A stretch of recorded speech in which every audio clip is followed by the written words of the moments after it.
مشکل قسم کے عناوین اس پر گفتگو کرتے ہیں. آپ نے سنا ہوگا ان کو بعض بات کہتے ہیں کہ گفتگو مشکل ہوتی ہے.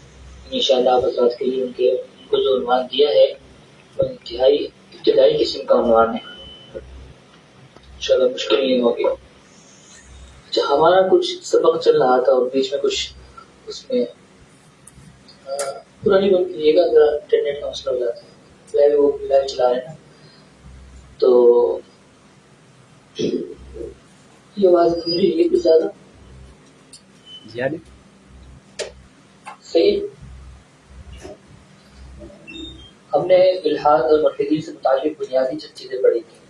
تاریخی پس منظر پڑھ لیا تھا اور تعریف کیا ہے الحاد کی اور ماڈرن ایتھیزم کی کیا تعریف ہے. یہ تمام چیزیں ہم نے آپ کے سامنے پیش کی تھی. اس میں پھر مختصر پس منظر بھی بتا دیا تھا کہ اس وقت کا جو ماڈرن الحاد ایتھیزم ہے اس کے تاریخی پس منظر میں کیا کیا عوامل کار فرما ہے. یہ جو ہمارے آپ کے سامنے سلائڈ کھلی ہوئی ہے، آپ یہ سمجھیں کہ اردو عربی کی تقریباً 100 سے زیادہ کتابوں سے دیکھ کے بنایا گیا. ہماری علم الکلام کی کتابیں ہیں، اکابرین دیوبند کی اسلام اور عقلیات پہ جو کام ہے ان تمام کاموں سے استفادہ کر کے یہ پریزنٹیشن بنائی گئی ہے 5-6 سال کے عرصے میں. اور یہ کسی ایک کتاب سے یہ کوئی نصاب اس طرح نہیں کہ آپ کے سامنے کوئی 1 یا 2 یا 5 کتابیں سامنے آئی. متفرد قسم کی بات آتی کتاب پوچھ رہے تھے، انشاءاللہ کتابیں ہم بتا دیں گے، لیکن یہ عنوان بہت زیادہ تفصیلی ہے. اس عنوان کے اندر تقریباً 25 موضوعات شامل ہیں. مثال کے طور پر یونانی فلسفہ ضروری ہے کیونکہ مغربی فلسفے کی بنیاد یونانی فلسفے پہ قائم ہے. ایک زمانے میں ہمیں ایسا لگتا تھا کہ یونانی فلسفہ شاید متروک ہو چکا ہے، لیکن علی میاں رحمۃ اللہ علیہ کا قول پڑا کہ یونان مغرب کی ذہنیت، مغرب کی اقلیت پرستی انہوں نے یونانیوں سے لی ہے اور مادہ پرستی انہوں نے رومی دور سے لی ہے. بازنطینی دور جو یونانی دور کے بعد آیا تھا اس سے لی. تو پھر میرے کو جستجو ہوئی کہ یونانی فلسفے کا ماڈرن فلسفے کے ساتھ تقابلی جائزہ پڑھوں. خود پڑھا بھی، پھر اس کے بعد پچھلے سال میں کورس آن لائن کرایا تو یہ بات واضح ہوتی چلی گئی جتنی فکر ازمز ہے اس کی بنیاد یونانی فلسفے سے. مادیت پرستی ہے، میٹریلزم ہے، حتیٰ کہ جزوی فلسفی، ڈیزم وغیرہ یہ بھی یونانیوں سے پیائی نہیں لی گئی. نام بدل دیا گیا، تفصیلات بدل دی گئی ہے. وجہ اس کی یہ ہے کہ یونانی جو ہے وہ انبیاء کی تعلیمات سے ناواقف تھے. حضرت نے واقعہ لکھا ہے اپنا سید رحمۃ اللہ نے، انبیاء آئے تھے، انبیاء کے حواریین آئے تھے، لیکن یونانیوں نے کہا تھا کہ تمہاری ضرورت نہیں ہے، ہماری عقل کافی ہے. صحیح، ایسے بدبخت لوگ تھے. تو تاریخ میں پہلی مرتبہ الحاد، مادہ پرستی کے ایک بے شعور مادے کو خدا کا درجہ دینا، یہ یونانیوں نے کیا ہے. بظاہر بڑے بڑے ان کو عقلیت کا امام کہا جاتا ہے یونانیوں کو، کہ منطق ان سے چلی ہے، فلسفہ ان سے چلا ہے، طب ان سے چلی ہے، کیمیا ان سے چلا ہے. لیکن حقیقت یہ ہے کہ مذہب کے حوالے سے انتہائی ایسی بات ہے. جب آخرت میں یعنی کامیابی نہیں ملی تو پھر کون سی کامیابی؟ ہمارے آج معیار تو آخرت کی کامیابی ہے. تو یونانیوں کو پڑھنا بغیر کسی مرعوبیت کے، ان کو پڑھنے کا اثر بھی ہوتا ہے کافی. انسان اس کی لچھے دار باتوں سے متاثر ہو جاتا ہے. ہم یونانی فلسفے پر ہم نے پورا کام کیا ہے، ہماری اس پر مکمل کورس ہمارا باقاعدہ اس پر بنا ہوا ہے. انشاءاللہ اس میں ہم کچھ اس کی چیزیں بھی دیکھیں گے. آپ کے سامنے پورا کورس ہے یونانی فکر و فلسفے کے حوالے سے. یہ ہم نے کام کیا ہے، اس پر انشاءاللہ اس کو بھی ہم دیکھیں گے. باہر تو میں آپ کو بتا رہا تھا کہ عناوین کافی یہ سارے کورسز آپ کے سامنے کھلے ہیں. اگر آپ دیکھیں یہ اس پر بھی جو کام تقریباً ہو گیا ہے، استشراق ہے اور فکر الفتن ہے، مغربی فکر و فلسفہ ہے، اور اسی طرح علم الکلام کے بہت سارے گوشے ہیں. علم الکلام ایک ہم اس انداز میں پڑھتے ہیں، شرح سے پڑھ لیا، کچھ سمجھ میں نہیں آیا، حدوث مادہ کی بیس پڑھ لی ہے، اور آگے جا کے ذرا سا نبوت کی بیس پڑھ لی ہے، اور ابطال قدامت مادہ قدیم نہیں ہے، اس پر ہم نے جو ہے 50 صفحے پڑھ لی شرح عقائد سے. لیکن نہ دلائل ہمیں سمجھ آ رہے ہیں اور نہ یہ سمجھ آ رہا ہے کہ اس زمانے کے مادہ پرست کو کس طریقے سے دلائل سے قائل کریں. صحیح وہ الفاظ میں کچھ شرح عقائد پڑھاتا ہوں ضائع اکیڈمی میں، تو مجھے اندازہ ہوا شرح عقائد کو سہل انداز میں پڑھایا جائے، تطبیق کے ساتھ پڑھایا جائے تو شرح عقائد 100% کارآمد ہے. 100% اس وقت کے ملحدین کو دندان شکن جواب دینے والی شرح قائم تھی تقریباً. پہلے مقدم حضرت نے جو لکھا ہے حقائق الاشیاء ثابتۃ، یہ انتہائی بھاری قسم کا مقدمہ ہے. اور یہ جو حضرت نے لکھا ہے حقائق الاشیاء ثابتہ، اس سے مغرب کی تقریباً آدھے فلسفی کا بالکل رد ہو جاتا ہے کہ مغرب کی فلسفی کھڑی ہوئی کہ حقائق الاشیاء ہم جان نہیں سکتے. صحیح، ہماری ذہن کے تابع ہیں، یونیورسٹی کے دم پہ لاتعیت پہ کھڑی ہوئی. ابھی کی جو مغرب، پرانی بات نہیں کر رہا، ابھی کی بات کروں تو علم الکلام کے بہت سارے گوشے ہیں. اس میں فرق باطلہ کا الگ معاملہ ہے، کیونکہ فرق باطلہ کا اختلاف قدریہ، جبریہ، جہمیہ، کلامیہ اور معتزلہ، خوارج، ان کے افکار کا اور جدید زمانے میں جو ممکن حدیث ہے شمول قامتی صاحب کے، میں ان کا بھی تقابلی جائزہ لے رہا تھا تو یہ اندازہ ہوا کہ قامتی صاحب خبر واحد حجت نہیں مانتے ہیں. آپ کو پتہ ہے وہ نہ عمل کے باب میں مانتے ہیں نہ عقیدے کے باب میں مانتے ہیں. لیکن میں یہ ایسی متفرق بات کر رہا ہوں، یہ کورس سیٹ کریں. آپ بتانا چاہ رہا ہوں کتنے زیادہ موضوعات ہیں، میں نے ذکر بھی آپ کو بتایا تاکہ یہ بات ہمارے ذہن میں بیٹھ جائے کہ اس عنوان کو پڑھنے کے لیے ہم نے 100 کتابیں پڑھنی ہیں، 25 موضوعات میں ہم نے اختصاص کرنا ہے، اپنی زندگی کھپانی ہے. ان شاء اللہ تعالیٰ اس میدان میں اس طرح کام لیں گے میرے حساب سے کام ہے. ہم خود طالب علم اس وقت یہ موضوعات پڑھ لیے، جتنا زیادہ پڑھتے ہیں تو اندازہ ہوتا ہے کہ یہ سب صحیح عنوان نہیں ہے کہ 2 کتاب پڑھ کے آپ کے شارق صاحب کی ایک الہاد مطالعہ تعارف اور ایک اور جو ہے مجیب الحق کی کتاب پڑھ کے انسان اطلاعات پہ کام شروع کر دے، ڈیبیٹر بن جائے. بالکل فضول کام ہے، اپنے ایمان کا خطرہ ہو جائے گا. آپ کے 2 دن آپ کام کریں گے. ہم نے دیکھا سوشل میڈیا پر اطلاعات پہ کام کرنے والے 10 ساتھی ایسے ہیں جو خود گمراہ ہو گئے. بعد وجہ یہ تھا کہ 2 کتابیں صرف پڑھی تھی، 2-3 ویب سائٹ سے مدامی کتاب سے کاپی کر کے پیش کر دے مریدین کے سامنے، اصولوں سے نہیں پڑھا تھا اور سطحی انداز میں سمجھا، سطحی انداز میں لیا، فائدہ نہیں ہوا. کیونکہ اس عنوان کی بہت ساری پیچیدگیاں ہیں. آپ کو مغربی فلسفہ سمجھنا ہے، اس کا توڑ کرنا ہے، اسلام کا مقدمہ پیش کرنا ہے، اسلام کی ہر حکم اور عقیدے کی مسائل مقاصد شریعت کو بیان کرنا ہے. اس پر کوئی الحادی اشکال ہے تو اس کا جواب دینا ہے اور یہ بتانا ہے کہ ہماری اقدار جامع ہے، آپ کی جو اقدار ہے وہ غیر جامع ہے، اس کے انسانیت کو فائدہ نہیں ہے، وہ فطرت کے خلاف ہے، سب ثابت کرنا ہے. سب سے بڑی بات یہ ہے کہ الحاد ایک نصرت ہے، آپ اس کو فیس کر لے براہ راست سامنے کھڑے ہو کے. اللہ کا انکار ہے بھائی، اللہ کی گستاخیاں ہیں اس کی ایک الگ ظلمت ہوتی ہے. اس کے لیے علمی پختگی کے ساتھ روحانی پختگی بھی ضروری ہے. یہ بہت اس عنوان کے لیے تمام چیزیں ضروری ہے. میں ڈرانے میں آپ کو آپ مجھے بولے کہ ڈرانے کا اہمیت بتا رہا ہوں.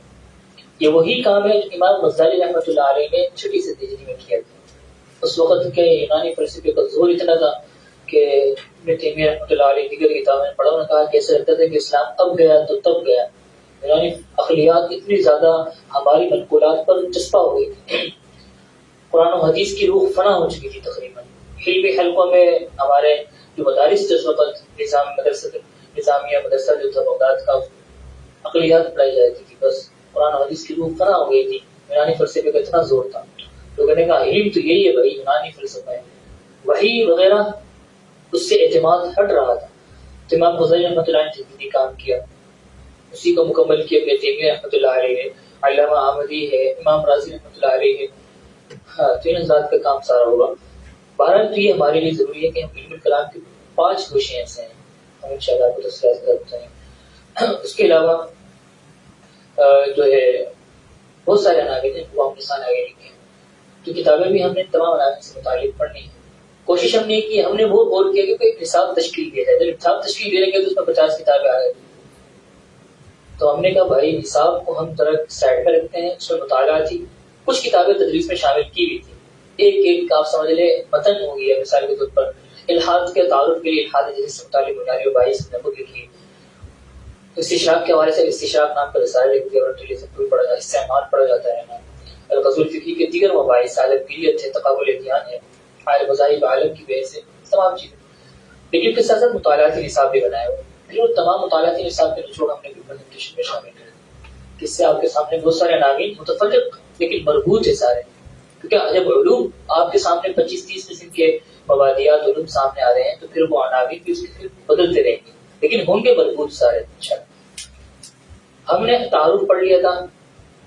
اس کے بعد چند بنیادی مقدمات آپ کے سامنے، اس پہ بات نہیں ہوئی تھی. اس میں بنیادی جو آپ کو نظر آ رہا ہے مخالفین مذہب کا مقدمہ اور اس کے جوابات. ملحدین کس طریقے سے اپنے مقدمہ پیش کرتے ہیں اس کو ہم نے مختلف طریقوں سے سلائڈ میں پیش کیا. یہ آپ کے سامنے تفصیلات اس کے آگے چل رہا ہے بلکہ اس کو یہیں پہ دیکھ لیتا آج کیا.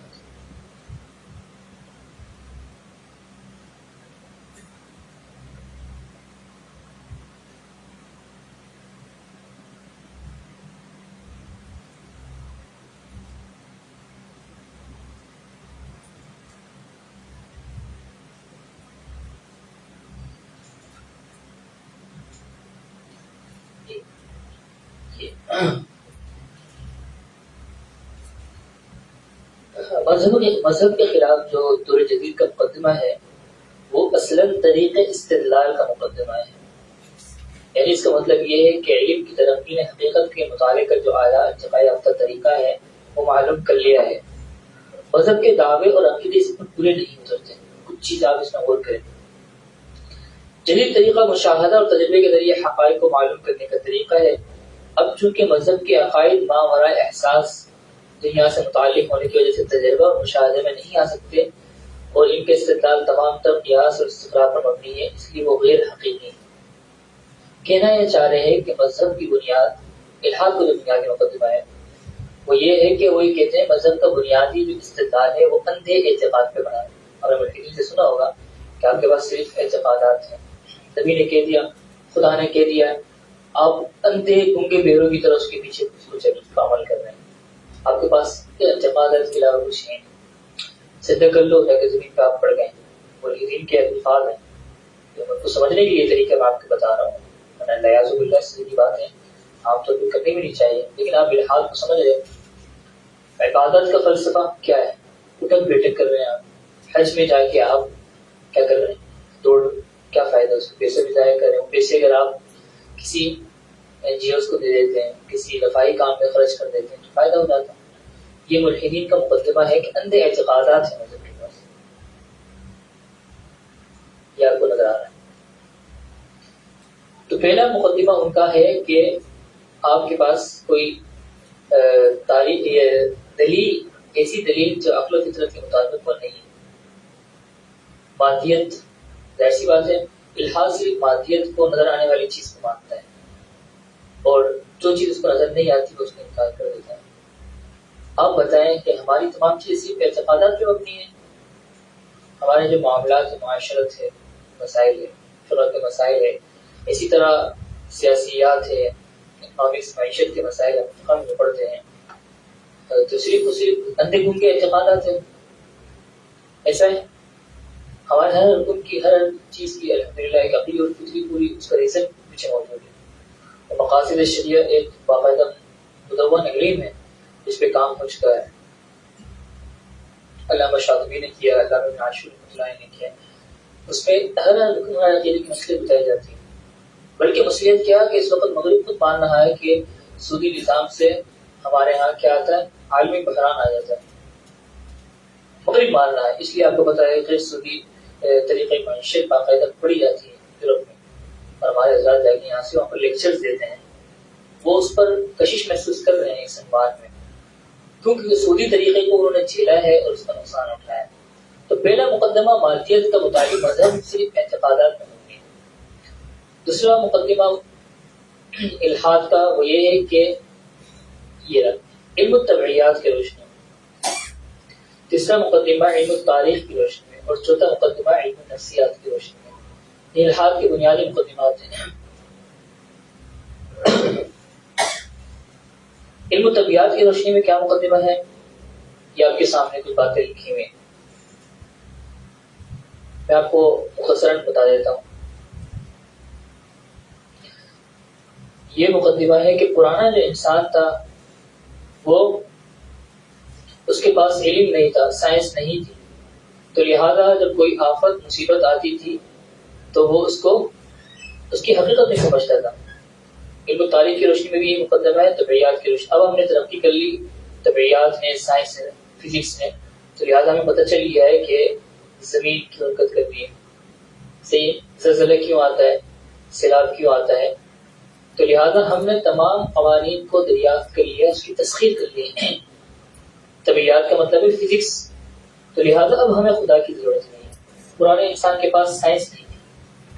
پرانا جو انسان جو بھی ہو اس کے پاس سائنس نہیں تھی، اس لیے اس نے ایک فعال، ایک ایسی ذات کو مان لیا تھا جو قادر ہے، خدا ہے. اور ہر انسان کو جو بات سمجھ نہیں آتی تھی وہ خدا کے کھاتے میں ڈال دیتے ہیں، خدا کر رہے ہیں. گرمی پڑ گئی ہے، صحیح ٹھنڈ زیادہ پڑ گئی ہے، قحط پڑ گیا ہے، آسمانی مصائب آ گئے ہیں، تو اسے پتہ نہیں تھا کہ ریزن کیا ہے اس میں. تو لہٰذا وہ اس نے خدا کو گڑ لیا اور سارا کچھ کہا کہ بھائی خدا ہے، خدا ناراض ہو گیا ہے، لہٰذا خدا ہی کام کر رہا ہے. اب وہ کہتے ہیں کہ بلکہ یہ بات نیوٹن نے نظریہ پیش کیا ہے، کائنات کچھ ناقابل تغیر اصولوں میں بنتی ہوئی، کچھ قوانین ہیں جن کے تحت تمام اجرام سماوی حرکت کرنے ہیں. بعد میں آپ کو پتہ ہے نیوٹن کے بعد آئنسٹائن آیا اور اس کے بعد اسٹیفن ہاکنگ آیا. تو یہ بتایا ان تمام سائنس نے توجہ کی ہے کہ زمین سے لے کر آسمان تک سارے واقعات ایک اٹل نظام کے تحت ظاہر ہو رہے ہیں، جس کو قانون فطرت لا آف نیچر کہا جاتا ہے، نیچرلزم. یہ مغربی الحاد کا بہت بڑا مقدمہ اس پہ کھڑا ہوا ہے. اور اگر آپ مذہب کو ذرا سائڈ میں رکھ کر اگر آپ غور کریں تو ظاہری طور پہ انسان جو ظاہر چیز کو دیکھیں تو ہم یہ دیکھتے ہیں کہ سبب مسبب کا رشتہ ہے. ایک کام ہم کرتے ہیں اس کے اوپر حکم مرتب ہو جاتا ہے. ہم ایک محنت کرتے ہیں، سبب اختیار کرتے ہیں، مسبب آ جاتا ہے کہ نہیں؟ بھائی ظاہری دنیا میں یہ سلسلہ چل رہا ہے. اب آپ لوگ گاڑی میں سوار ہو گئے، پہنچ گئے یہاں پر، آپ نے سبب اختیار کیا، مسبب حاصل ہو گیا. پیاس لگ گئی، پانی پیا، پیاس بجھ گئی. یہ طریقہ ہے نا. لیکن یہ سبب اور مسبب کا جو اللہ تعالیٰ کی تقویم سنت ہے، اس کو الحاد اٹل جانتا ہے. اس کو وہ نیچرلزم کا اور لا آف نیچر کا، لا آف فزکس کا نام لیتا ہے. اور وہ یہ لیتا ہے کہ اٹل ہے، یہ خود بخود کام کر رہے ہیں. اس حوالے سے دو فلسفے پیچھے ہیں، میں آپ کو خلاصہ بتاؤں گا اگر ٹائم ہو نہ ہو. ایک یہ ہے کہ کائنات جو ہے مشینی طور پہ کام کرتی ہے، اور ایک فلسفہ ہے کہ کائنات کے اندر جان ہے. کائنات کے اندر بھی ایک یعنی نامیاتی طور پر کام کر رہی ہے، یہ نمو ہے، اس کے اندر جو درختوں کے اندر نمو ہوتا ہے. اب پہلی صورت یہ کہ کائنات ایک لا آف فزکس کی، تو ہمیں سوال ہے کہ لا آف فزکس کے اندر شعور ہے کیا؟ سائنس بھی نہیں مانتی. سائنس کہتی شعور نہیں ہے قوانین کے اندر، قوانین میں بھی نہیں ہے اور فزکس میں بھی نہیں ہے، ایٹم میں بھی نہیں ہے، طبیعیات میں بھی نہیں ہے اور لا میں بھی نہیں ہے. دروازہ تو تھوڑا سا کھول لیں تو پتہ چلے گا نا شانتی اوپر جا رہے ہیں. بھی آئیں گے، پورا نہیں کھولے. تو لا آف فزکس دونوں کے اندر شعور بھی نہیں ہے اور دونوں کوئی حتمی کام بھی سر انجام نہیں دے سکتے ہیں. آپ بتائیں بے شعور مادہ، بے شعور قوانین کس طریقے سے اتنا منظم کائنات کو بنا سکتے ہیں؟ نہیں بنا سکتے. تو لہذا نیچرلزم کے فلسفے یعنی فطرت پرستی کے ذیل میں ایک اور فلسفہ سامنے آیا جسے ٹیزم کا فلسفہ کہا جاتا ہے. یہ سارے اس سے متعلق ہے کہ سبب مسبب رشتے اٹل ہے. بات سمجھ آئی ہے؟ اور ٹیزم کا فلسفہ یہ سامنے آیا کہ کائنات کو خدا نے تو بنا لیا، لیکن خدا کائنات بنانے کے بعد کائنات سے خدا کیا ہو گیا؟ یعنی لا تعلق ہو گیا. جیسے گھڑی بننے کے بعد گھڑی ساز کا گھڑی سے کوئی تعلق نہیں ہوتا، گھڑی خود بخود چلتی رہتی ہے، مشین بنا کے چھوڑ دیتا ہے. اس طریقے سے بہت ساری مشینیں ہیں، موبائل بن گیا، چل رہا ہے. تو یہ مغرب کا الحاد کا بہت بڑا مخمصہ ہے جس کی بنیاد کو الحاد کا مقدمہ کہیں. وہ یہ کہتے ہیں سورج یہ موسم جو بدل رہے ہیں یہ اٹل قوانین، یہ اس کے پیچھے کوئی خدا کی کارستانی نعوذ باللہ نہیں ہے کہ خدا یہ فیصلہ کرے. یا اس کو تھوڑا آدھا شور آ رہا ہے، بس تھوڑا سا کھول کے پتہ چلے کہ راز چل رہی ہے. پورا نہیں کرے، ایک دوسری کرسی لگا ٹھیک ہے صحیح.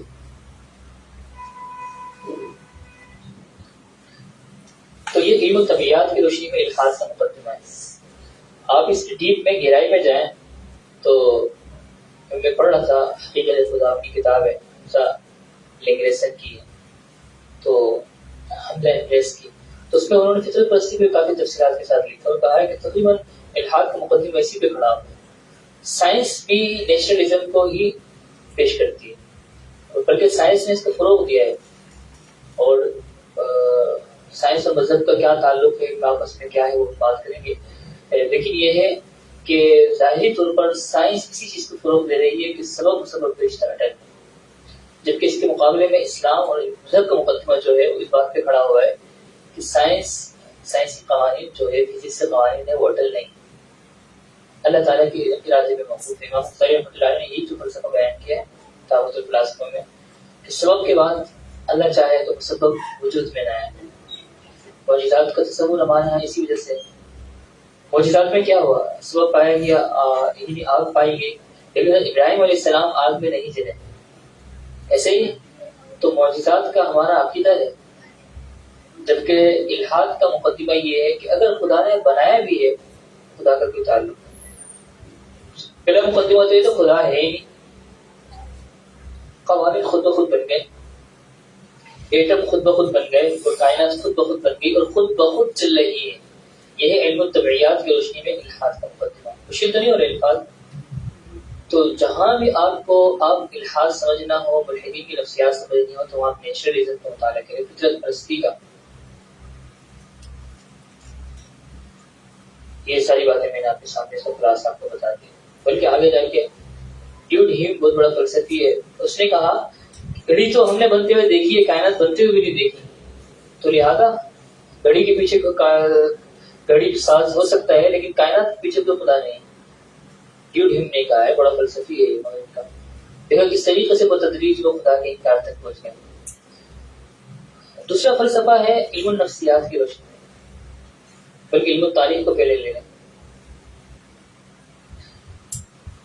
علم التاریخ کی روشنی میں مخالفین مذہب نے دعویٰ کیا ہے کہ ہم نے تاریخ کا مطالعہ کیا تو معلوم ہوا کہ مذہبی تصورات پیدا ہونے کی وجہ وہ مخصوص تاریخی حالات ہے جس سے پہلے انسان کے گھیرے ہوئے تھے. قدیم زمانے میں سائنس کی دریافتوں سے پہلے سیلاب، طوفان اور بیماری وغیرہ سے بچنے کے انسان کے پاس کوئی ذریعہ نہیں، مستقل طور پر اپنے آپ کو غیر محفوظ زندگی میں پاتا تھا. اس لیے اپنی تسکین کے لیے اس نے کچھ ایسی غیر معمولی طاقتیں فرض کر لی جن کو مصیبت کے وقت پکاریں اور جن سے دفع بلا کی امید رکھیں.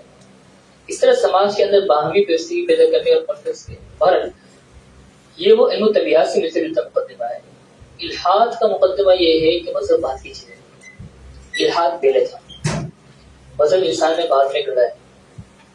اصل جو انسان تھا، یعنی وہ تو ڈارونزم کو مانتے ہیں نا کہ انسان جانوروں سے بنا ہے. انسان مختلف قسم کے حیوانات کی ارتقائی جو ہے مراحل کے ہونے کے بعد انسان وجود میں ہے.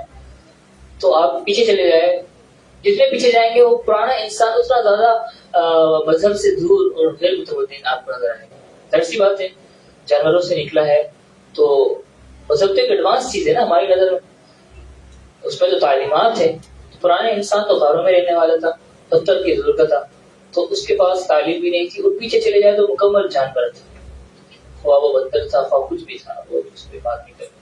ڈارونزم کا ایک الگ معاملہ ہے اور یہ مستقل وقت مانگتا ہے، اور ڈارونزم کو واقعی اس قابل ہے کہ اس کو اس مان کو ہم مستقل پڑھائیں. تو ہم نے اس کی بھی مثال بنا دی ہے ڈارونزم پہ. ڈاکٹر نثار صاحب کی کتاب ہے، 50 صفحے کا کتاب ہم اس کو پڑھتے ہیں. اس کے ساتھ مطالعہ کی نصاب میں شہاب الدین ندوی کی ہے، ٹھیک ہے، شہاب الدین ندوی کی کتاب ہے، وہ اپنے مطالعہ کی نصاب میں. اس طرح ہارون یحییٰ کی کتاب بھی نصاب میں، اور ایک پریزنٹیشن بھی ہم نے بنائی گی، لیکن وہ موقع ملا لینا توفیق بھی تو اس کو دیکھنے کے. تو پرانا انسان جو بھی تھا وہ دراصل جاہل تھا، پھر آگے جا کے وہ اصل نہ خدا، یعنی اصل وہ خدا کو نہ ماننے والا تھا، اصل وہ نہ خدا کا قائل تھا. اور مذہب انسان نے جب دیکھا کہ بھائی کوئی توجہ نہیں ہو رہی، تو تاریخ گزرنے کے بعد انسان نے پہلے جو ہے بت پرستی شروع کی، بہت سارے خدا کو مان. تو الحاد کہتا ہے کہ اصل شرک پہلے الحاد ہے، الحاد کے بعد انسان نے شرک کو گڑھا. اس کا خدا مانے، لیکن نہیں یہ خدا ایک خدا سے کام نہیں چلے گا، بہت سارے خدا مانیں گے. صحیح. اور پھر مزید دنیا ایڈوانس ہوئی تو انسان نے توحید کو گڑھ لیا کہ نہیں بہت سارے خدا ہے، سمجھ نہیں آ رہا، کل خلاف ہے. اب دیکھ لیں ہمارے مقدمات کے سلٹے ہیں الحاد میں، میں اپنی طرف سے نہیں کہہ رہی، کتابوں میں لکھی ہے ملحدین، اور یہ باقاعدہ عالمی مبلغ ملحدین ہیں، کیا بات سنیں وہ یہی بات کرتے ہیں. تو توحید جو ہے پھر انسان نے گھڑی اور 1400 بعد پہلے توحید کا فلسفہ سامنے آیا. اس کو پیش کرنے والے محمد صلی اللہ علیہ وسلم تھے. توحیدی لگے ہیں. اب بتائیں معاملہ بھی الٹا نہیں. پہلا انسان نبی تھا آدم علیہ السلام, اور پہلا انسان مکمل اور کامل انسان تھا. یہاں میں آپ کو ایک اور ضروری بات بتا دوں کہ ہم جو ہے ہمارے مسلم مفکرین ڈارونزم کتنے خلاف کیوں ہیں. ڈارونزم الگ چیز ہے, نظریہ ارتقاء ایولیوشن الگ چیز ہے. نیو ڈارونزم میں ذرا فرق ہے. 3 فلسفے ہیں, ڈارونزم, نیو ڈارونزم, ایولیوشن. تینوں بیائی مذہب سے ہی ٹکراتے ہیں. ہمیں چونکہ مطالعہ نہیں ہوتا, ہم تینوں کو جو ہے مذہب کے خلاف کھڑا کر دیتے ہیں. تفصیلات ہیں. ڈارونزم تو مکمل کامل فلسفہ, یہ تو مذہب سے ٹکراتا ہے. جو انسان کے بارے میں یہ کہتا ہے کہ انسان پہلا انسان آدم نہیں تھا, تو آپ کو بتائیں تو پھر ہمارے پاس بیس کی گنجائش نہیں. اللہ تعالیٰ نے آدم علیہ السلام کو علم آدم علیہ السلام بلا سمارا ہماری ملائکہ قرآن بتا رہا ہے, تو قرآن کا انکار ہے. تو صحیح کفر ہے ڈارونزم.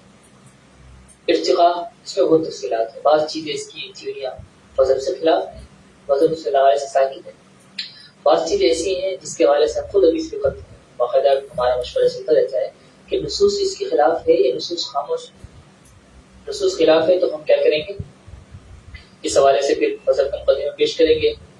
لیکن اگر نصوص خاموش ہے, مثال کے طور پر چلو کہ بات آگے میں ہے, تو انسان پہلا والا انسان جاہل تھا, اس کے بعد پھر شرک آیا. ہمارا مقدمہ یہ ہے کہ پرانے انسان کے اپنے پاس تاریخی محفوظ نہیں ہے. ڈارونزم پر ہم بات کرنے چاہیں گے تو ڈارونزم کے جو دلائل ہیں, بایولوجی کے دلائل ہیں, بایولوجیکل آرگومنٹ کہ بقائے اسلحہ کا قاعدہ ہے اور جو ہے تنازع کا قاعدہ ہے, یہ ڈارونزم کے کچھ بایولوجی کے قوانین ہیں, جس کی وجہ سے آج کا بایولوجسٹ پروفیسر اس کو دلیل قطعی سمجھتا ہے کہ ارتقاء ہوا ہے. بایولوجی پڑھانے والے کسی کے سامنے ارتقاء کے خلاف بات کریں, وہ بولیں گے بھائی یہ پروف ہے ہمارے پاس اس کے. وہ پرانے 200 سال 2 لاکھ سال پرانے ڈھانچے لے آئیں گے کہ ڈھانچوں سے ہمیں پتہ چلتا ہے کہ پہلے انسان اس طرح تھا, پھر ایسا ہو گیا, پھر ایسا. اس کو کہتے ہیں فوسلز ریکارڈ, ڈھانچوں کے ریکارڈ. فلانا بنمانس لے آیا, وہ کہہ رہے ہیں کہ جی وہ پہلے انسان اس طرح تھا, پھر بعد کے انسان اس طرح ہوا. شروع میں انسان کی دم تھی, پھر وہ دم ختم ہو گئی, پھر انسان اس طرح چلتا تھا, پھر ایسا ہو گیا. یہ فوسلز ریکارڈ ایسا ہے. اس کی بنیاد بایولوجی کہتی ہے کہ ارتقاء ہوا انسانوں میں. اور پرانا انسان جاہل تھا, وہ غاروں میں زندگی گزارنے والا تھا, پھر سے ترقی کی تو پھر اس نے شرک کر لیا. یہ سارا کا سارا مفروضہ ہے. اس کو ہیپوتھیسس کہا جاتا ہے انگریزی میں, مفروضہ, یعنی جس کے پیچھے کوئی دلیل موجود نہیں ہے. اس پر تفصیلی طور پہ کام ہو چکا ہے کہ فوسلز ریکارڈ بھی اتنے جاندار نہیں جس کی بنیاد پر آپ اس طرح کے اٹل قوانین سائنس کے کھڑے کرتے ہیں. جیسے کہ سورج جو ہے زمین سورج کی گرد گھوم رہی ہے, اس طرح یہ لا آف سائنس ہے, اس کے جو ہم بھی خلاف نہیں ہے. اس کو کوئی انکار کر سکتا ہے کہ زمین سورج کی گرد گھوم رہی ہے؟ مشاہدہ ہو گیا نا, آبزرویشن ہو گیا, سیٹلائٹ سے اوپر سے جا کے دیکھ لے کہ زمین سورج کی گرد گھوم رہی ہے. یہ ہے لا آف سائنس. اس کے بعد آتی ہے سائنس کی تھیوری, اس کے بعد مفروضہ آتا ہے. مفروضہ مطلب یہ کہ ایک تخیل ہے بس. تو فوسل ریکارڈ بھی جاندار نہیں ہے. اور دیگر چیزیں تفصیلات ڈارونزم میں دلائل اس کی پڑھیں گے سارے کہ کیوں اس میں کمزوریاں ہیں. لیکن پہلا انسان ہمارا مقدمہ یہ ہے کہ کامل مکمل انسان تھا. کوئی غاروں میں رہنے والا انسان رہتا ہو غاروں میں گرچہ, لیکن شعوری اعتبار سے مکمل اللہ کو پیش. آدم علیہ السلام نبی تھے بھائی, ہمارے اولیاء سے زیادہ معرفت تھی. نبی کی جو معرفت ہوتی ہے خدا کے حوالے سے, ان کی معرفت تک بڑا ان سے بڑا اللہ کا ولی بھی پہنچ سکتا ہے. صحابی بھی نہیں پہنچ سکتا نبی کی معرفت تک, کوئی صحابی بھی نہیں پہنچ سکتا. اگر ابو بکر صدیق رضی اللہ عنہ اس معرفت تک نہیں پہنچ سکتے جو آدم علیہ السلام کے پاس ہے. ایسی بات ہے, نبی تیرا اللہ کے, اللہ نے اپنے ہاتھ سے بنایا. مکمل کامل شعور رکھنے والے نبی آدم علیہ السلام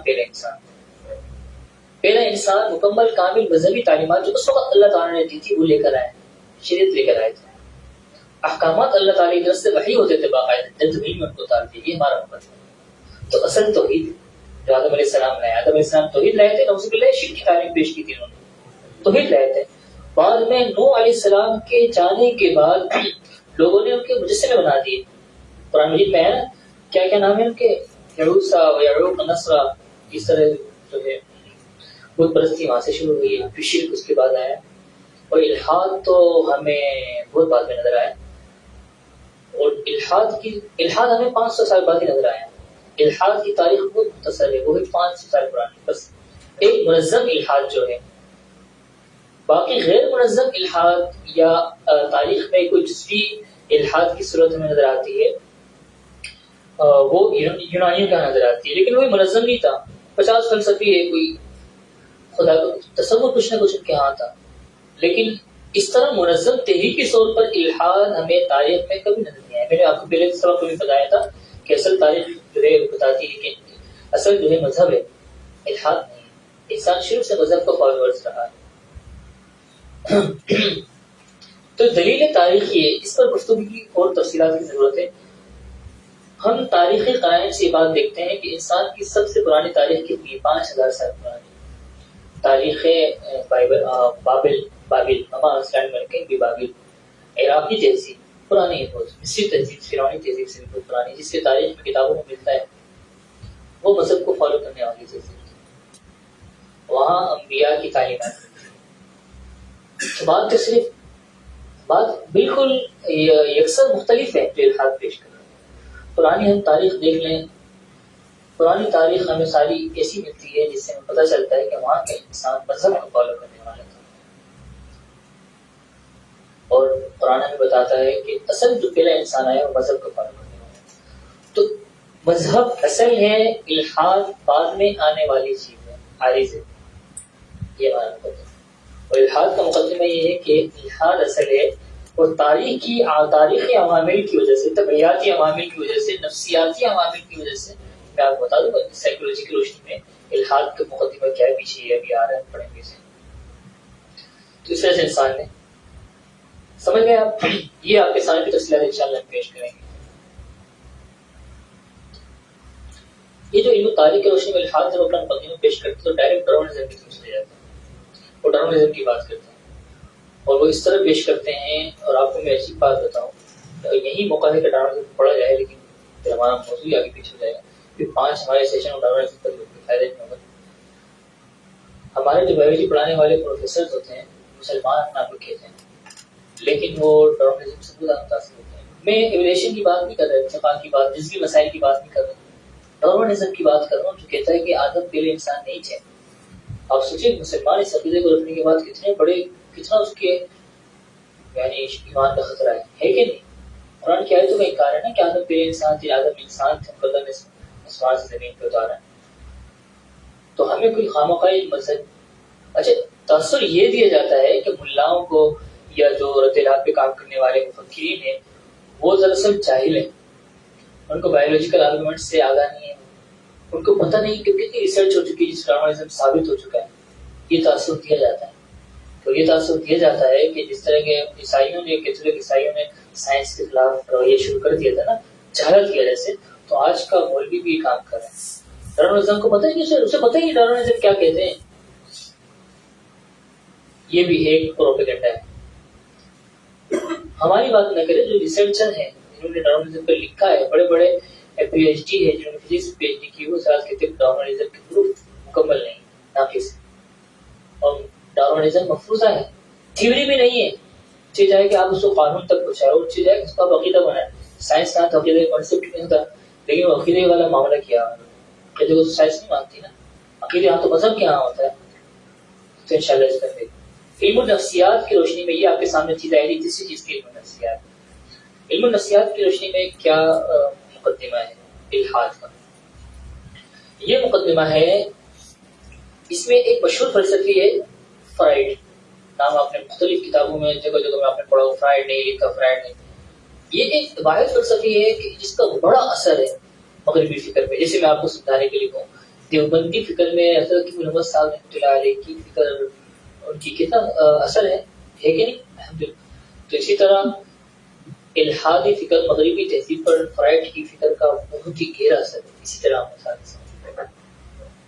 یہ فلسفی، اس نے 2 قسم کے فلسفے، جنسیات کے حوالے سے دیا ہے، ایک نفسیات کے حوالے سے. جنسیات کے حوالے سے اس نے یہ دیا کہ مذہب انسان کی دماغ کی پیداوار. آسان الفاظوں میں سمجھا، انسان کے دماغ کے اندر نا بہت ساری لاشعوری طور پر خواہشات موجزن ہوتی ہیں. اس کے دماغ کے اندر نا بہت ساری تمنائیں ہوتی ہیں، صحیح آرزویں ہوتی ہیں. یہ بسا اوقات انسان کے اوپر ظلم ہوتا ہے، ظلم کا بدلہ نہیں لے سکتا، تو ایک کڑھن ہوتی ہے کہ میرے انصاف ہو. تو اس کڑھن، اس جذبات نے انسان کو بڑے برانگیختہ کیا کہ وہ جنت جہنم کو گڑھے. صحیح، یہاں مشکلات ہے، فقر و فاقہ ہے، غربت ہے، تنگی ہے، تو انسان کی اندر کی جنسی نفسیاتی خواہش ہے کہ وہ اسے مزے ہو، تو اس لیے اس نے ایک دوسرا جہاں گڑھ لیا، اور اس دوسرے جہاں میں اس نے تصور کیا کہ ہمیشہ مزے کرنا. صحیح، دنیا میں مشکلات ہے، ظلم ظالم ہے، سامراجی قوت ہے، انسان اس کو بدلا، اس کو مقابلہ نہیں کر پا رہا، تو اس نے ایک جہنم گڑھ لی کہ ایک ہمیشہ کا جہاں ہوگا جہاں پر یہ ظاہر چلے گا. گڑھ لی وہ نفسیات کی وجہ سے گڑھ لی. اور علم نفسیات کا سے بنیادی مقدمہ ہے، انسان کے دماغ کے اندر چیزیں ہوتی ہیں. ایک ہمارا شعور ہوتا ہے، ایک ہوتا ہے لا شعور، ایک ہوتا ہے تحت الشعور. 3 چیزیں ہوتی ہیں. اس پہ بات ہوئی تھی پہلے سبق میں. یہ صرف کچھ بنیادی مقامات ہیں، میں بنیادی باعث پڑھ رہی ہے. اگر آپ نے میرے لیکچر سنے تو اس میں باتیں کرتا ہوں، انشاءاللہ ہم اس بات بھی لے کے جائیں گے، لیکن یہ مقدمات اہم ہیں. اگر آپ نے میں نے پڑھے ہیں تو پھر دہرا بھی رہیں گے انشاءاللہ. انسان کے دماغ کے اندر 3 چیزیں ہوتی ہیں. آپ نے بچپن میں چند چیزوں کا مشاہدہ کیا جس کا آپ کے فکر پر، آپ کی جوانی میں بڑا گہرا اثر. ایسی واقعات ہے کہ حقیقت ہے انسان کے ساتھ ایسا ہوتا ہے. آپ کا جو بچپن جس ماحول میں گزرا نا، آپ کی جوانی، لڑکپن اور آپ کے آگے کے فیصلوں پر وہ بچپن کا یا تو خوف یا خوشی اس کے اثرات ہوتے ہیں. آپ نے کبھی اس چیز کو غور کیا ہے؟ مثال کے طور پر کسی نے بچپن کے ماحول میں گھر میں بہت مار پٹائی دیکھی، صحیح ہے، کبھی والد صاحب بڑے تشدد کرنے والے ہیں انسان، اگر کسی کے اللہ نہ کرے، مثال فرضی طور پر زید کے والد صاحب بہت زیادہ گھر میں مار پٹائی، غصہ کرنے والے، توڑ پھوڑ کرنے والے، وہ اپنے دماغ پہ وہ نفسیات کا اثر لے کے پلے کا پڑے گا. بعد میں پھر اگر وہ شادی کرتا ہے تو پھر وہ بھی اس طرح کی ریئیکٹ کرے گا. حقیقت ہے بندے جو اس طرح کے تشدد کرنے والے شور ہوتے ہیں نا، تو ان کے اوپر ریسرچ کوئی ہے باقاعدہ سائیکولوجسٹ ریسرچ کرتے ہیں، تو حقیقت سامنے آئے تو بچپن میں اس نے ماحول دیکھتے اس کا لاشعوری اثر. بچپن میں آپ کسی چیز سے ڈرتے ہیں بہت زیادہ، تو بڑے ہوئے بھی اس کا اثر دیتا ہے. مثال کے طور پر کسی چیز میں کتے سے بہت زیادہ ڈرتا ہوں تو بڑے ابھی بھی میرے کو ڈر لگتا ہے. حالانکہ اب تو بڑے ہو گئے ہیں، بچپن میں جو کتا اسی پیچھے لگ جاتا ہے، چھوٹا بچہ دیکھیے نا، تو لیکن ابھی بھی ڈر لگتا ہے مجھے بہت زیادہ، وہ اسی کا اثر ہے. تو فرائڈ یہ کہتا ہے انسانی اجتماعی لاشعور کا اثر ہے مذہب. اب سمجھ گئے کچھ باتیں فرائڈ کی ٹھیک ہے کہ انسانی نفسیات کا اثر ہوتا ہے، لیکن اجتماعی لاشعور کیا ہوتا ہے؟ تمام انسانیت اس بات پر متفق ہو گئی کہ جنت جہنم پڑے ہیں. ہمارا مقدمہ یہ ہے کہ اجتماعی لاشعور نہیں ہے، وہ فطرت ہے، فطرت اللہ الذی فطر الناس علیہا. اللہ تعالیٰ نے انسان دل میں یہ بات رکھی ہے، چند فطری سوالات، ہم کہاں سے آئے، ہم کہاں جائیں گے، ہمیں کس نے بنایا، ہمیں کیوں بنایا ہے، کیا ہم ہمیشہ کی بقا، ہمیشہ کی ہماری خوشی ممکن ہے، یہ ہماری فطرت میں رکھے گئے. اللہ نے سوال رکھے ہیں، کوئی اجتماعی لاشعور نہیں. یہ وہی مقدمہ جو فرائڈ پیش کر رہا ہے، وہی مذہب کا مقدمہ ہے. سمجھ گئے میری بات؟ سمجھا؟ اللہ نے کہا نا کہ ہم نے فطرت سلیم انسان کو پیدا کیا ہے. فطرت میں اللہ نے چند سوالات ہمارے طرف ہیں، اور اللہ نے ہر مسلمان اور کافر، آپ غور کریں گے، ہمیں تو الحمدللہ مذہب نے فوراً تعلیمات دے دی ہے، مذہب نے ہدایت دی ہے کہ آپ جو ہے اس راستے پہ چلے. اس لیے ہم سوچتے ہیں ان سوالات کو. بالفرض اگر مذہب ہمارے پاس نہیں ہوتا تو یہ سوال ہم کو لاگو نہیں، ہم پہ ہمارے دماغ میں نہیں آتا کہاں سے آ گئے، کیوں بنے، کس لیے بنے، کہاں جائیں گے، اور کیا یہ جو بھی کبھی مصیبت آ رہی ہے، کبھی خوشی آ رہی ہے، کبھی ایسا ہوگا کہ یار ہمیشہ میں خوش رہوں گا، یہ سوال بل کبھی بھی دل میں آپ کے آتا ہوگا. مذہب نے آپ کو فوراً جو ہے ہدایت دیتی ہے کہ جی ہمیشہ خوش رہ سکتے ہیں آپ اللہ کی مانے دنیا میں. صحیح، آپ کو کس لیے آیا، پورا آپ کو ضابطہ نظام اندر گھومنا نہیں چھوڑا، آپ کو لیا اچھا ہی کرو جنت میں ہمیشہ کے مزے، برا کرتے ہو تو سزا مل جائے گی. پورا ایک آپ کو اللہ تعالیٰ نے ایک نظام، ایک ہدایت، نظام ہدایت پورا دے دیا. مقصدیت دی تھی مذہب نے، الحاد مقصدیت نہیں دیتا.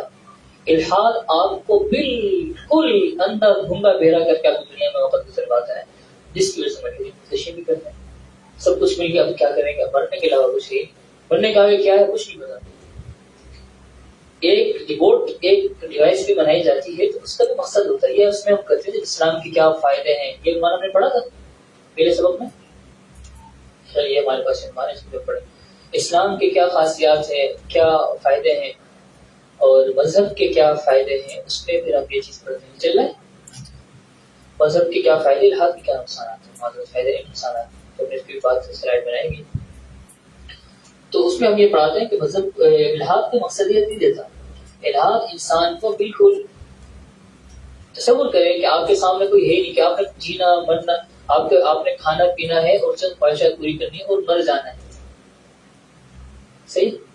اگر آپ کتنی زیادہ آپ کے اوپر ایک ڈپریشن لاحق ہو جائے گی.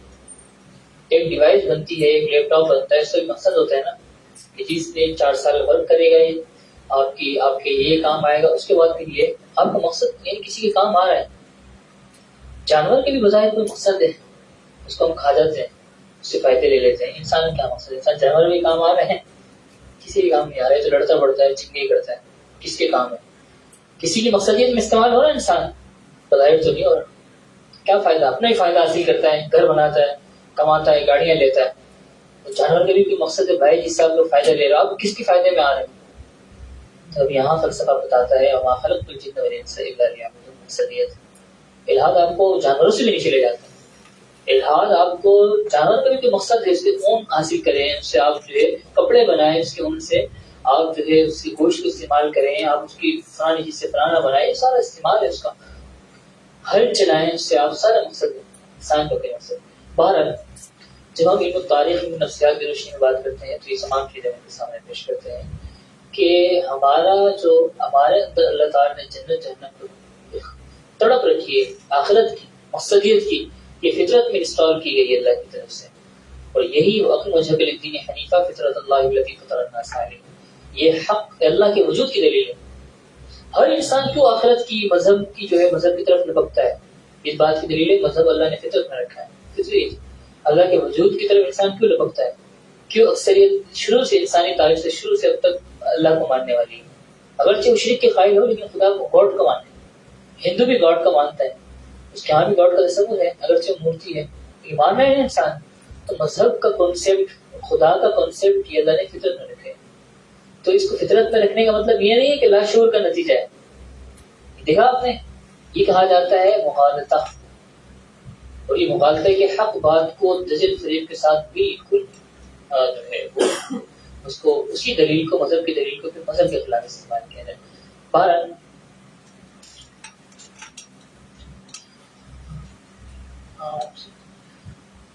کہنے کہ نفسیات کی تحقیق کی گئی تو اس نقطۂ نظر پر مزید یقین حاصل ہوا کہ اس مذہب انسان کے اپنے لاشعور کی پیداوار ہے، نہ کہ فی الواقع کسی خارجی حقیقت کے انکشاف.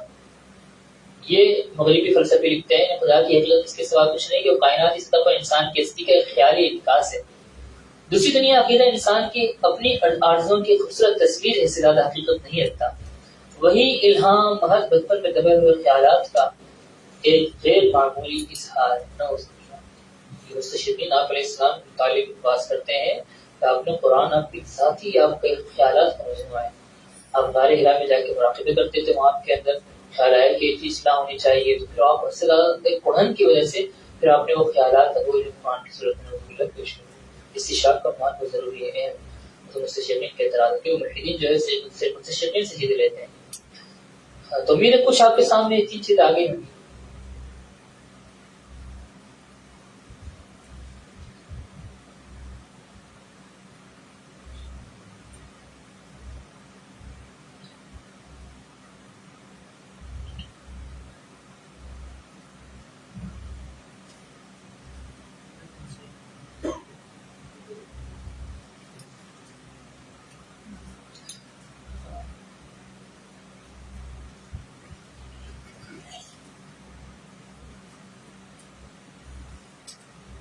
آپ کو بس ایک دکھانا ہے.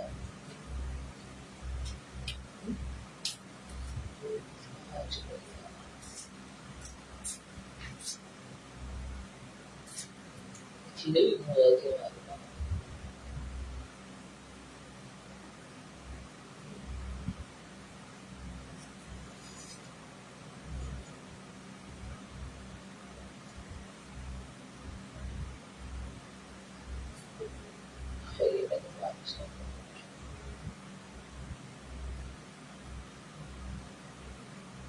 کہتے ہیں یہاں ملتا ہے نام سن گیا.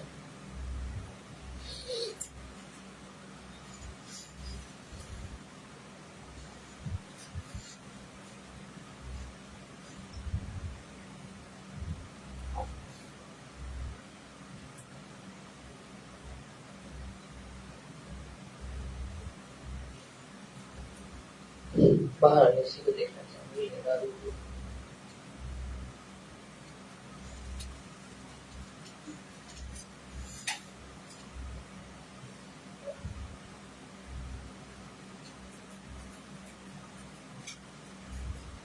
ہاں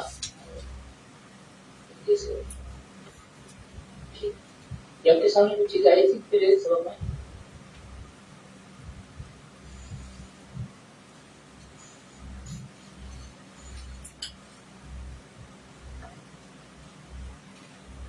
چونکہ اب آپ کے سامنے الحاد کی کچھ مقدمہ آ گئی ہے نا، تو ابھی یہ موضوع کا طرف میں آپ کو بتا رہا ہوں. اب ضرورت اس بات کی ہے کہ مذہب کی ضرورت پڑا جائے. مذہب کی ضرورت کیوں ہے؟ ٹھیک. اور اسلام، مذہب میں بھی اسلام ہے. مذہب اوپر کی چیز ہے نا. مذاہب تو بہت سارے ہیں، آسمانی مذاہب ہے، غیر آسمانی مذاہب ہے. پھر اس میں آسمانی مذاہب میں پھر ابراہیمی مذاہب الگ، ابراہیم علیہ السلام کی، اس میں ہم یہودیت کو لیتے ہیں، عیسائیت کو لیتے ہیں، اسلام کو لیتے ہیں. یہ نیچے کی چیز ہے، یعنی مذہب اور اس کے بعد پھر اسلام کی ضرورت پڑے. اس میں ہم یہ بات پڑھتے ہیں کہ مذہب انسان کے لیے کیوں ضروری ہے. چند چیز آپ کے سامنے. نمبر 1، مذہب کے اندر مقصدیت ہے، اس پر میں نے بھی گفتگو کر لیا، آپ کے سامنے بات آ گئی. نمبر 2، مذہب کے اندر آفاقیت ہے اور توازن ہے. بتا رہے آپ کو آفاقیت پہ بھی بات غالباً ہو چکی تھی کہ مذہب کے اندر تمام چیزیں وہ یونیورسل ہیں، اور اس کے اندر جو ہے ہمیشہ کے لیے، یعنی قیامت تک کے لیے، ہر قوم خطے کے لیے، ہر زمانے کے لیے، ہر انسان کے لیے یکساں عمل کرنے کے مواقع ہیں، اور یکساں اس کے اندر خیر ہے. ایسا نہیں ہے کہ مذہب کا جو مقدمہ ہے، خاص طور پر ہمارے یہاں جب مذہب کی بات کرتے اسلام مراد ہوتا ہے کہ اسلام کا مقدمہ، اسلام کے احکامات 200 سال بعد بدل جائیں گے.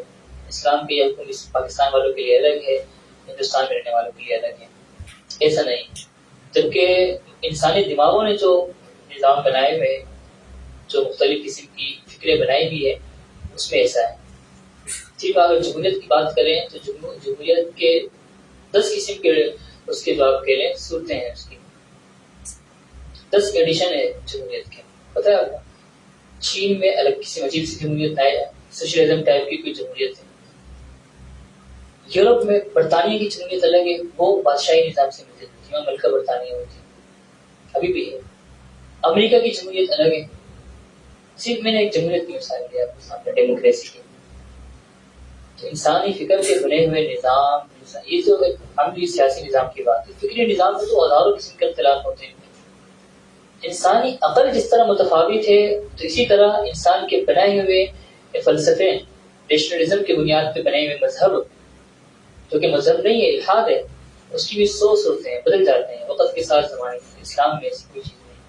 اسلامی تعلیمات ہو، اسلام کی عقائد ہو، کبھی بدلے ہیں؟ اسلام کے احکام ایسا ہو گیا سود ایک زمانے میں ناجائز تھا، اب جائز ہو گیا، ایسا تو نہیں. ساتھ ساتھ اسلامی تعلیمات میں توازن بھی ہے، افراط تفریط نہیں. ایسا نہیں ہے کہ کسی ایک طبقے کو یا کسی ایک حکم میں کسی ایک پہلو کو بہت زیادہ لے لیا گیا، اتنا لے لیا گیا کہ بس دوسرا پہلو فراموش کر دیا گیا. ایسا نہیں ہے. توازن ہے، توازن اعتدال ہے. مثال کے طور پر میں نے تو ساتھی کو مثال دی تھی، امیر کے اوپر زکوٰۃ کتنی ہے؟ 2.5%. ایسا نہیں ہے امیر کے اوپر 50% زکوٰۃ. بیچارہ محنت کر رہا ہے، کما رہا ہے، اور بیٹھے بیٹھے کما تو 50% جو ہے وہ غریبوں کے لیے چھین کر دے دیں گے. اسلام 2.5% ہے. توازن ہے. جیب سے نکالنا ہے، مشکل نہیں ہے، مشکل ہے 2.5% نکالنا. اور وہی 2.5% معاشرے میں غریبوں کے لیے کتنے کام آ جاتے ہیں. سب اگر زکوٰۃ دیں تو معاشرے میں غربت ہی ختم ہو جائے. سب نہ دیں، 50% مالدار. ابھی بھی یہ ریسرچ 50% پاکستان کے جو مالدار ہے، تاجر ہے، جو بزنس مین لوگ ہیں، 50% زکوٰۃ نکالیں، پاکستان کی جو غربت ہے وہ ختم ہو جائے. کم از کم جو خط غربت سے نیچے زندگی گزارنے کی معیار زندگی اس پر آ جائے گی کہ وہ کھانا کھا سکیں گے. توازن ہے، اعتدال ہے، ہم توازن سمجھائیں. کوئی ایک حکم عقیدہ بتائے کہ ایک پہلو کو لے کے دوسرا پہلو جو ہے فراموش کر دیا گیا، ایسا نہیں ملے گا. چور نے چوری کی ہے، سزا ہے. جرم کیا ہے، سزا ایسے نہیں کہ اس کو پھانسی میں لٹکا دے. ہے اعتدال. ڈاکو نے ڈکیتی ماری، اب اس کے لیے اعتدال یہ ہے کہ اس کو نشانے پر بنایا جائے، کیونکہ اس کو بندوں کو پہلے ہی مار چکا ہے اپنی گولی سے. فرق ہے اعتدال.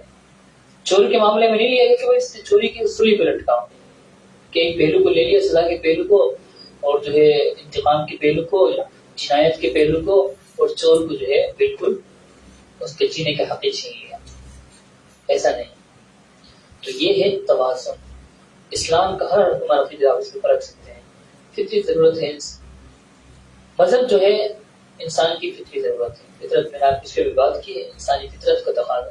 اور یہ بات لکھی ہے کہ انسانی فطرت کے اندر سے ابلتے ہوئے سوالات ہیں جس کا جواب مذہب دیتا ہے. اور اس میں سے یہ سارے سوالات ہیں کہ کیوں آیا، کس نے بنایا، کس لیے آیا. جو سوالات میں نے آپ کے سامنے 5 کوٹ کیے ہیں، یہ وہ سوالات ہیں جو جس کے جوابات انسانی فطرت ہے. فطری ضرورت کو ہم اس طرح بھی پہچان سکتے ہیں. میرے خیال سے بات ہو چکی ہے. کوئی تھا پہلا سبب میں؟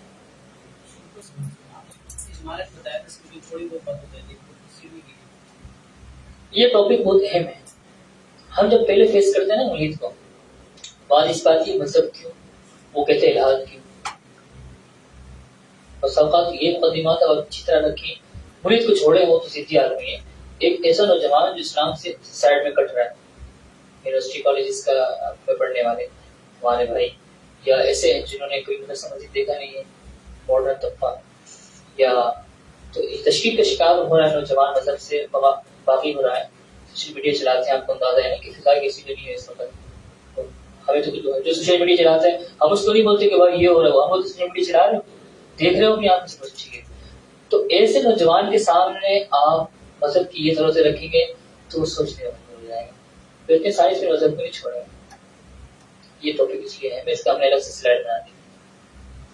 ہم نے مفتی یاسر علی صاحب کو دیکھا، انہوں نے رمضان میں مذہب کی ضرورت پہ باقاعدہ کلاسیں کروائی. انہوں نے کہا یہ ٹاپک پوچھنے میں طلبا کو پڑھائے ہیں. تو اس کی ضرورت پہ ہم بات کریں گے. قرآن نے اس کو بہت کوٹ کیا ہے. وَإِذَا مَسَّ الْإِنسَانَ ضُرٌّ دَعَا رَبَّهُ مُنِيبًا إِلَيْهِ. جگہ 5-7 جگہ میں قرآن میں آیا. مشکلات یہ تو فوراً خدا یاد آتا ہے. ثُمَّ إِذَا خَوَّلَهُ نِعْمَةً مِنْهُ نَسِيَ مَا كَانَ يَقُولُ. بھول جاتے ہیں. کیا ہے کہ مصیبت کے وقت کوئی اور یاد نہیں آ رہا، خدا یاد آ رہا ہے. یہ صرف مسلمان کو نہیں، یہ کافر کے ساتھ بھی معاملہ ہے، یہ تاکہ مرید کے ساتھ بھی معاملہ ہے. اب یہ واقعہ بڑا مشہور ہوا ہوا تھا کہ زلزلہ آیا امریکہ میں کس جگہ پر، تو وہ گھر میں عیسائی بھی تھے، مریدین بھی تھے. مرید جو تھا وہاں پر ایتھسٹک، تو سب سے زیادہ خدا کو وہ یاد کر رہا تھا زلزلے کے وقت.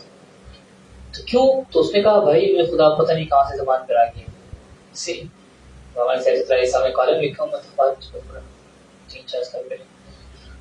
تو وہ مائی گاڈ کر رہا تھا. یہ کہاں سے مائی گاڈ نکل رہا ہے؟ خدا کی ضرورت فطرت کے اندر ہے. قرآن نے اسی کو کوٹ کیا ہے جب آپ سمندر میں جاتے ہیں اور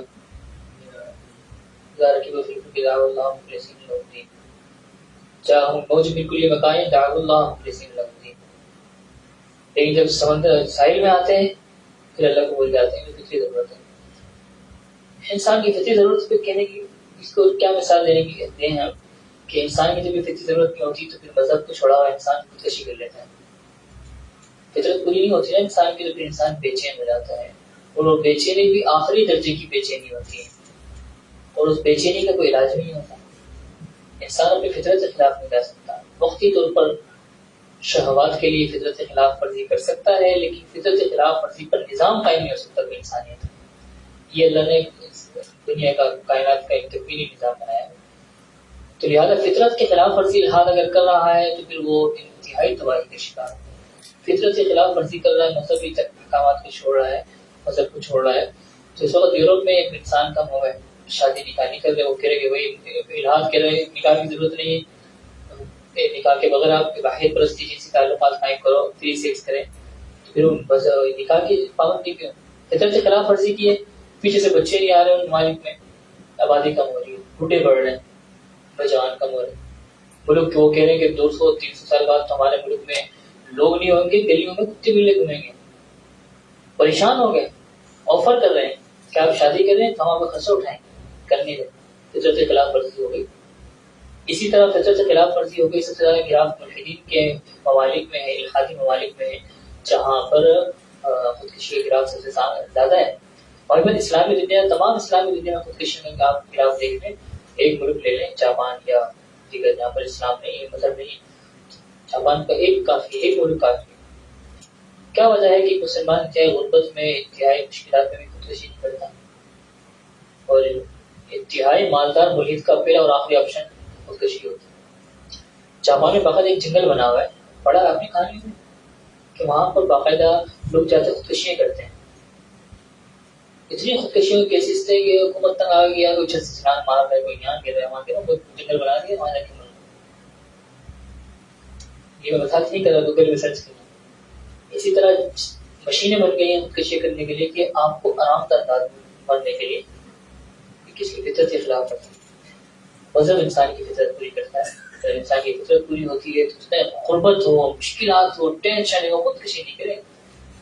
پھر بھی دیکھیں اور اللہ کے قریب چلے جائے گا. بہت سارے لوگوں پر مشکلات آتی ہے تو وہ پھر نماز روزے پہ لگ جاتے ہیں. کیا ہو رہا ہے؟ مزید فطرت کے قریب ہو گیا نا مشکلات سے. فی الحال میں ذرا سی مشکل پڑتی ہے، دنیا کی سب آسائش ہے، ڈائریکٹ خودکشی کرتا ہے. اس لیے جی رہے ہیں، مشکلات بڑھ جائے گی، چلو ختم نہیں کرو. روحانی ضرورت ہے، روحانی بے چینی ہو جاتی ہے انسان کو مذہب چھوڑ کے. اور یہی بات خودکشی والی بات آپ یہاں بھی کر سکتے ہیں. اخلاقی ضرورت ہے انسان کی. آپ جتنی بھی ریسرچ کر لیں، الحاد اور فلسفے پہ مبنی مذاہب ہے، فلسفے جتنے بھی ہیں، وہ انسان کی کامل اخلاقی ضرورت پوری نہیں کرتے. یہ ہمارا مقدمہ ہے. مذہب انسان کی 100% اخلاقی رہنمائی کرتا ہے. اب یہاں ایک بہت بڑا سوال جسے کہا جاتا ہے معروضی اخلاقیات کا مسئلہ، کہ اخلاقیات ہے کیا؟ ڈاکٹر ذاکر نائک سے بھی سوال کیا نا بندے نے کہ بھائی میں اسلام کو ہی مانتا خدا کو، لیکن میں ساری اچھائیں کر رہا ہوں، مجھے کیوں جاؤ جنت میں بھیج رہے ہو؟ اچھائیں تو کر رہا ہوں نا. سوال جوابات بہت زیادہ ہے اس کے، دینے پہ لگ جائیں گے. لیکن اس سے ہٹ کر یہ سوال دراصل اس والے اخلاقی ضرورت پہ کھڑا ہوتا ہے کہ اخلاقیات ہے کیا؟ 2-3 باتیں ہیں. ایک بات یہ ہے کہ اخلاق وہ ہے جو میں اپنے دماغ سے سمجھتا ہوں. اس فلسفے کو ہم باطل قرار دیتے ہیں، اس کا توڑ کرتے ہیں اس بات سے کہ اخلاقیات معروضیت رکھتی ہے. معروضیت کا مطلب یہ ہے کہ آپ کے دماغ کے قید سے آزاد ہے. خیر و شر اخلاقیات کے پیمانے آپ کے وجود سے خارج ہے. یعنی اخلاقیات حقیقی اچھائی برائی وہ ہے جو آپ طے نہیں کریں گے، آپ کے علاوہ خارج سے کوئی چیز طے کرے گی. اب مذہب کا مقدمہ ہے خارج جو ہے، خارج سے جو اخلاقیات طے ہوگی وہ ذریعہ علم اس کا وحی ہے. یہ ہمارا کانسیپٹ. جبکہ الحاد کا کانسیپٹ یہ ہے کہ انسان کی ذاتی انفرادی عقل طے کرے گی. یہ زیادہ سے زیادہ اجتماعی عقل ریشنلزم کی بنیاد پر طے کرے گی کہ ہمارے ملک کے لیے یہ خیر ہے، ہمارے لیے یہ شر. یہ ہے اخلاقیات کے الحادی فلسفہ. جو اخلاقیات انسان کی ذاتی عقل پر، ایک انسان کی ایک ٹیم ہے نا، جیسے مثال کے طور پر پارلیمنٹ میں بیٹھ کے 300 بندے طے کر دیں کہ یہ اخلاقیات، تو لہٰذا ناروں کی گونج میں ہم جنس پرستی کا قانون منظور ہوگی. کیوں؟ کیونکہ وہ انسانی عقل نے اس کو بہتر سمجھا. خرابی اس میں کیا ہے کہ انسان کی عقل میں تفاوت ہے. ایک ملک والے اپنا خیر الگ بنائیں گے، وہ دوسروں کے لیے شر ہوگا، اس کے لیے خیر ہوگا، اس کے لیے شر ہوگا. تو یہ جو تماشا بن جائے گا معروضیت کا. صحیح. اور یہی حقیقت سامنے نظر آ رہی ہے کہ باقاعدہ اب مغرب نے فلسفہ بنا دیا جس کو پوسٹ ماڈرنزم کہا جاتا ہے، ماں بعد جدیدیت. آپ نے کتاب دیکھی کہ ماں بعد جدیدیت کا فلسفہ صرف کتابیں بھی آنے لگی. ماں بعد جدیدیت کیا ہے؟ ماں بعد جدیدیت یہ ہے کہ ایک خیر ایک زمانے کے لیے ایک قوم کے لیے اچھی ہو سکتی ہے، وہی چیز دوسرے زمانے دوسرے قوم کے لیے شر ہو سکتی ہے. یہ فلسفہ الحاد سے بھی زیادہ خطرناک ہے. میں وہ بڑی بات کر رہا ہوں. جو الحاد ہے نا ایتھیزم، وہ جدیدیت سے نکلا ہے، ماڈرنزم سے نکلا ہے، ماڈرن فلسفی سے نکلا ہے. پوسٹ ماڈرنزم کا فلسفہ اس کو الحاد کا بھی باپ ہے. آپ کو سمجھانے کے لیے لکھیں الحاد کا مطلب یہ تو کہتا ہے نا کہ یہ خیر ہے یہ شر ہے، جبکہ پوسٹ ماڈرنزم یہ کہتا ہے کہ نہ خیر اور شر کے کوئی متعینہ پیمانہ ہی نہیں. جاؤ 1400 سال پہلے اسلام ٹھیک تھا، اب الحاد ٹھیک ہے. صحیح، آپ لوگوں کے لیے پردہ ٹھیک ہے، ہمارے لیے اباحیت پرستی ٹھیک ہے. اب آپ کیا جواب دو گے؟ سمجھ آ رہی ہے آپ کو بات؟ مغربی ذہنیت اس کے پیچھے کام کرتا ہے کہ اخلاقیات کی کوئی متعینہ پیمانے نہیں ہے، اخلاقیات جو ہے وہ پوسٹ ماڈرنزم پہ کھڑی ہوئی ہے، اقداریات ایڈیالوجی کی کوئی پیمانے نہیں ہے. ایک چیز آپ کے لیے خیر، میرے لیے شر. اب وہ اس انسان کا سوال تھا، وہ جو ڈاکٹر ذاکر نائک سے کر رہا تھا، یہ کر رہا تھا نا کہ میں اچھا سمجھتا ہوں، میں اچھائیاں کر رہا ہوں، میں خوش ہوں، تو مذہب کیوں ضروری ہے؟ پہلا مقدمہ کہ اخلاقیات معروضیات پہ مبنی ہوتی ہے، آپ کے ساتھ ہی تخیل سے معاملہ ہے. ایک ڈاکٹر ذاکر نائک نے اسے جواب دیا نا کہ ڈاکو ڈکیتی کرتا ہے تو اس کی نظر میں ڈکیتی اچھی ہے، جبھی تو کر رہا ہے نا، تو کیا ڈکیتی اخلاقی طور پہ بھی ٹھیک ہو گئی؟ مثال کے طور پر ایک انسان اپنی عقل کی بنیاد پر ڈاکٹر صاحب آ نہ جائے دروازہ یہ بھی کھلوا رہا تھا، ٹھیک ہے وہ صحیح ہے، آپ ذرا نا ادھر بیٹھ جائے، ادھر دروازہ تھوڑا سا کھول دو تاکہ انہیں پتہ چلے کلاس چلی بات ہو جائے. آ گیا انشاءاللہ اس پہ بات کرتے ہیں.